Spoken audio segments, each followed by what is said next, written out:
Certains défenseurs sont restés dans l'histoire pour leur tacle. D'autres défenseurs sont restés dans l'histoire pour leur but. Mais il y a Paolo Maldini, le seul défenseur de l'histoire qui foutait la trouille aux plus grands attaquants. Un joueur dont l'élégance, l'intelligence de jeu et la technique ont redéfini l'art de la défense. Sur une carrière de 25 ans, entièrement passée dans son club de cœur, l'AC Milan, la régularité et la longévité de Maldini étaient inégalées. 902 matchs, 7 titres de Serie A, 5 Coupes d'Europe. C'était une icône qui a défini les standards de la défense. Beaucoup de grands attaquants sont venus et repartis, mais à travers tout ça, un nom revenait constamment sur leurs lèvres. Paolo Maldini. Voici l'histoire de Paolo Maldini, le défenseur qui a transformé la peur en art, le plus grand défenseur de tous les temps. Au fait les gars, avant de commencer, j'ai découvert un truc sympa que je voulais partager avec vous. C'est Cardsplug, un site où tu peux créer ta propre carte de footballeur comme dans FIFA. Tu mets ta photo, tes stats, ton nom, leur designer enlève automatiquement l'arrière-plan de ta photo pour que ça ressemble exactement aux vraies cartes EAFC. Tu reçois même un aperçu complet avant impression et ils livrent partout dans le monde. Ce qui m'a convaincu de vous en parler, c'est que j'ai vu plein de retours positifs dessus. Les enfants vont complètement adorer ça. Et même nous, en tant qu'adultes fans de foot, avoir sa propre carte FIFA dans sa chambre, c'est quand même stylé, non? En plus, ils ont une promo de 40% en ce moment. Et avec mon code ELITEFOOT, vous avez 5% de plus. Le lien est en description. Je toucherai une petite commission pour aider la chaîne. Franchement, pour faire plaisir aux gamins ou juste pour le fun, c'est vraiment sympa. Pour comprendre Paolo Maldini, il faut d'abord comprendre d'où il vient. Le 22 mai 1963, au stade de Wembley à Londres, un défenseur italien de 31 ans du nom de Cesare Maldini soulève la Coupe d'Europe en tant que capitaine de l'AC Milan. Il venait de battre Benfica 2-1, devenant le premier club italien de l'histoire à remporter le plus grand trophée européen. Cesare a brandi ce trophée au-dessus de sa tête et s'est inscrit dans l'histoire. 5 ans plus tard, son fils Paolo naissait. Le gamin a grandi à Milan, entouré de football. Son père avait disputé 412 matchs pour les Rossoneri, remporté 4 titres de Serie A et était capitaine à la fois de son club et de son pays. Le nom Maldini était déjà légendaire, mais Paolo ne s'est jamais senti en droit d'avoir quoi que ce soit à cause de ça. Just because my last name is Maldini doesn't mean I was born to play football. I still have to run and practice and work out every day. À 10 ans, Paolo a passé son premier essai à l'académie des jeunes de l'AC Milan. Il n'avait jamais joué au football organisé avant, seulement des matchs de rue avec ses potes. Il a joué milieu droit lors du match d'essai, et bizarrement, il a été pris. À partir de ce moment, il ne partirait plus jamais. Paolo a rapidement gravi les échelons, et en janvier 1985, à seulement 16 ans, il a fait ses débuts en Serie A contre l'Udinese. Le titulaire au poste d'arrière droit, Sergio Battistini, s'était blessé à la mi-temps. L'entraîneur, Nils Lidholm, s'est tourné vers l'ado sur le banc. « Entre », lui a-t-il dit. Paolo est entré, et pendant les 25 années suivantes, il n'est plus jamais sorti. Milan lui a donné le maillot numéro 3, le même numéro que portait son père. Ça lui allait parfaitement. À 17 ans, il était titulaire régulier. À 20 ans, il remportait son premier scudetto sous Arrigo Sacchi, aux côtés de Ruud Gullit, Marco van Basten et Franco Baresi. À 21 ans, il soulevait la Coupe d'Europe. La dynastie continuait. Mais Paolo ne faisait que commencer. Contrairement à beaucoup de défenseurs agressifs, le jeu de Maldini reposait sur l'intelligence, la technique et un timing impeccable. Il a dit cette phrase célèbre. « Si je dois faire un tacle, c'est que j'ai déjà fait une erreur ». Cette citation résume parfaitement la philosophie de Maldini. Il comptait sur sa lecture du jeu et son placement, si bien qu'il avait rarement besoin de tacles désespérés. Son anticipation et son positionnement lui permettaient d'éteindre le danger très tôt, souvent en interceptant des passes ou en guidant les attaquants loin du but. Jamie Carragher a noté que Maldini n'avait presque jamais besoin de rentrer dans des duels costauds parce qu'il pouvait intercepter les passes avec une facilité déconcertante, qualifiant son anticipation et son aisance avec le ballon d'exceptionnel. Le regarder jouer, c'était comme regarder un maître peintre créer quelque chose de calme et précis au milieu du chaos. Il était grand, élégant et d'un calme impossible. Il se déplaçait sur le terrain comme s'il avait toujours une longueur d'avance sur le jeu. Il n'était ni bruyant, ni inconscient, ni théâtral. Son autorité venait du silence et de la certitude. Marcel Desailly, qui a joué à ses côtés pendant des années, l'a appelé un vrai monstre et était stupéfait que Maldini n'ait jamais gagné le Ballon d'Or. Je Je trouve incroyable qu'il n'ait jamais été élu footballeur mondial ou européen de l'année. Aux côtés de Franco Baresi, c'était le meilleur défenseur que j'ai jamais vu dans ma carrière. La plupart des gens se souviennent de cette grande équipe de Milan de la fin des années 80 pour son jeu offensif et pour Marco van Basten. Mais c'était une équipe construite sur une défense très solide. Et Maldini en était la pierre angulaire. Ce qui rendait Maldini unique, c'était sa complétude. Il a commencé arrière droit et passé arrière gauche malgré le fait qu'il soit droitier et est devenu plus tard le meilleur défenseur central au monde. Peu importe le poste, il savait défendre. Il savait attaquer, il passait comme un milieu et centrait comme un ailier. Ruud Gullit, son coéquipier pendant l'âge d'or de Milan, l'a dit. Poste pour poste, Maldini était l'un des plus grands joueurs de tous les temps. Contrairement à certains autres grands arrières latéraux, il n'était pas de classe mondiale seulement en défendant ou seulement en attaquant. Il pouvait faire les deux mieux que la plupart. Il est même allé plus loin en disant à quel point il avait peur de l'affronter à l'entraînement. Because in training sessions in the beginning, we played goalkeeper, 4 defenders, 2 midfielders against 11. So I had to play as a right wing. I had to play against Maldini all the time. Couldn't score a goal. Impossible to score a goal. Et puis, il y avait son professionnalisme. Maldini a joué 24 ans au plus haut niveau sans blessure grave parce qu'il comprenait ce que les autres ne saisissaient pas. Que l'alimentation, le sommeil, les étirements, la préparation psychologique, tout ça n'était pas optionnel, c'était les fondations. Desailly expliquait. Il a développé le professionnalisme du football que les gens ne connaissent pas parfois. L'alimentation, le sommeil, l'aspect psychologique, les étirements, c'est quelque chose de très important. Psychologiquement, il avait un niveau d'engagement et de préparation supérieur. Il était prêt à tout.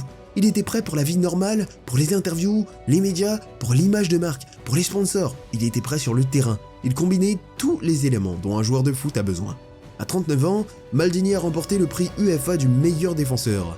À 41 ans, il était encore titulaire à l'AC Milan. Certains joueurs déclinent. Paolo Maldini a simplement refusé de le faire.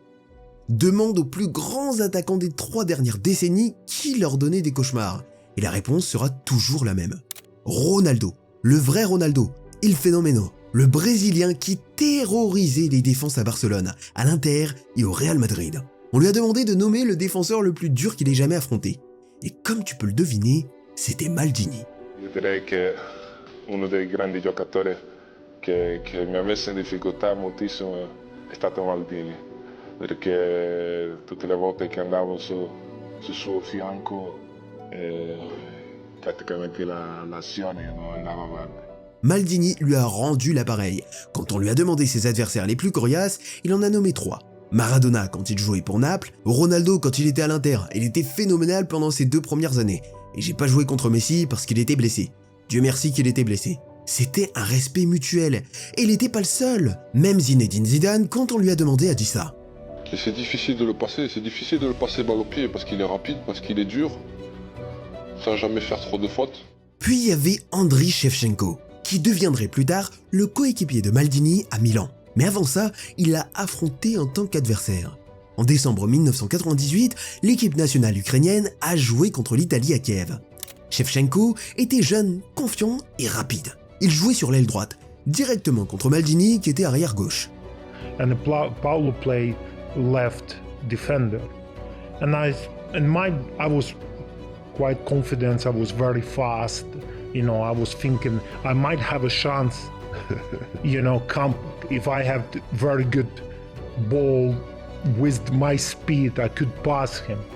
And then that was it. First ball come on the space. I look Paolo's facing me, and then have to turn, and I just get the acceleration. And the time when I passing him, I saw him turn, and it actually got me. And then he tackled behind me like that, and I realized no chance here. And I asked coach, can I go on the left side? Very wise. Ronaldinho, qui a joué avec Maldini à Milan à la fin de leur carrière, a dit également « Il avait trop de qualité. C'est impossible de ne pas être impressionné par la façon dont il faisait que tout paraisse facile. » Quand il avait le ballon, il n'avait pas l'air d'un défenseur. Il ressemblait à un milieu de terrain élégant. Même Patrick Vieira idolâtrait Maldini, l'appelant le meilleur arrière-gauche de tous les temps. Mais peut-être que l'hommage le plus mémorable est venu de Thierry Henry.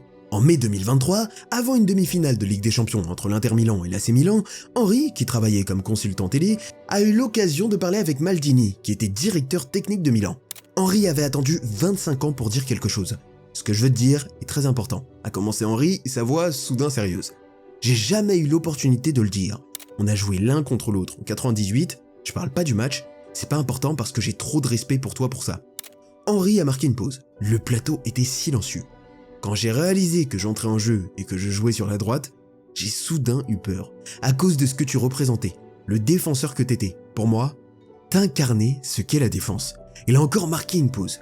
Je voulais juste te dire ça, mec, tu me faisais peur. Maldini a ri, puis il a répondu. Merci, mais je dois aussi te dire, j'étais pas du tout content quand je t'ai vu jouer de mon côté. On avait tous les deux peur. Deux légendes, respect mutuel. Et la vérité est que même les plus grands attaquants ressentaient de la peur quand ils voyaient le numéro 3 qui les attendait. Zlatan Ibrahimovic avait aussi sa propre histoire à raconter sur à quel point Maldini lui faisait peur. Toughest defender you face? Maldini. La domination de Milan dans le football européen pendant la carrière de Maldini était extraordinaire. Sous Arrigo Sacchi, ils ont remporté 2 Coupes d'Europe consécutives en 1989 et 1990.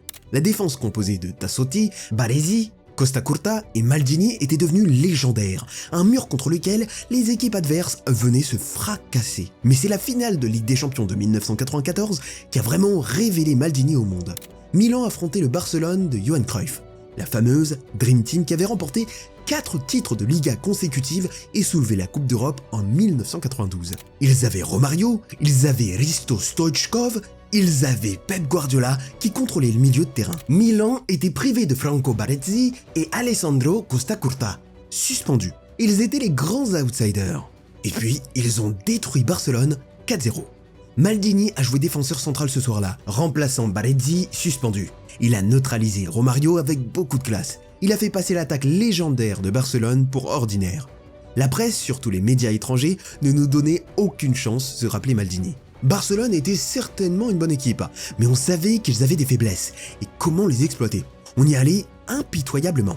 On a joué un match presque parfait. On a complètement étouffé des adversaires difficiles et on ne leur a presque rien donné. Le gardien de Barcelone, Andoni Zubizarreta, a décrit la performance de Milan avec un seul mot. Parfait. Maldini a soulevé sa 3e Coupe d'Europe ce soir-là. 2 ans plus tard, en 1997, Franco Baresi a pris sa retraite et Maldini a hérité du brassard de capitaine. Cette responsabilité lui allait bien.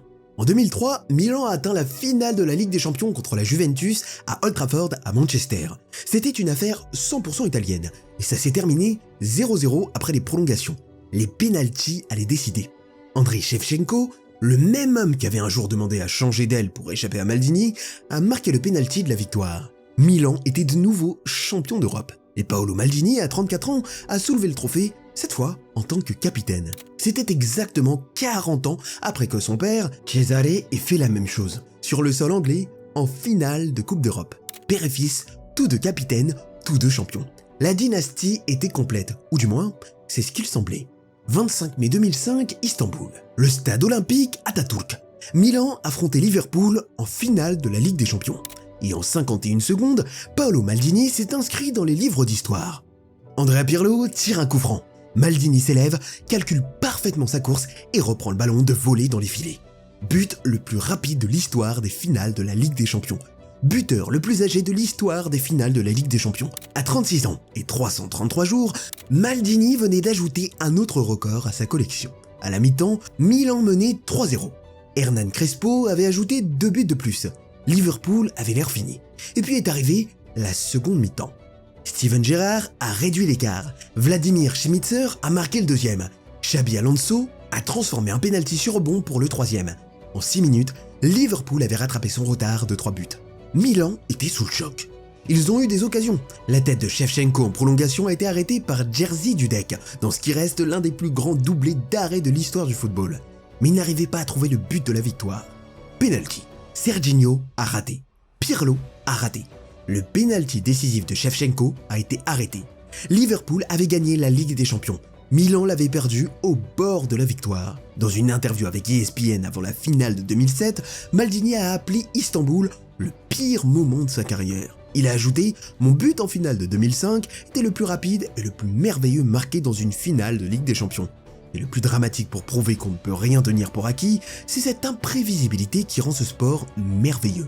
Ça me fait rire que j'ai joué 8 finales de Coupe d'Europe et que j'en ai gagné 5, mais les gens semblent seulement se souvenir de celle-là. Et pourtant, il y avait une autre blessure que Maldini portait tout au long de sa carrière, une qui ne pourrait jamais être effacée. Il a représenté l'Italie 126 fois, un record à l'époque. Il en a été capitaine pendant 8 ans. Il a atteint la finale de la Coupe du Monde 1994, où ils ont perdu contre le Brésil au penalty. Il a atteint la finale de l'Euro 2000, où le but en or de la France en prolongation a brisé les rêves italiens. Paolo Maldini n'a jamais gagné de trophée international. C'est marrant, a-t-il commenté une fois, qu'aussitôt que j'ai pris ma retraite internationale, l'Italie ait gagné la Coupe du Monde. Le triomphe de 2006 en Allemagne, sans lui. La seule pièce manquante dans une carrière quasi parfaite. 2 ans après Istanbul, Milan était de retour en finale de la Ligue des Champions. Contre Liverpool, encore une fois. À Athènes, la ville où Maldini avait gagné la finale de 1994 contre Barcelone.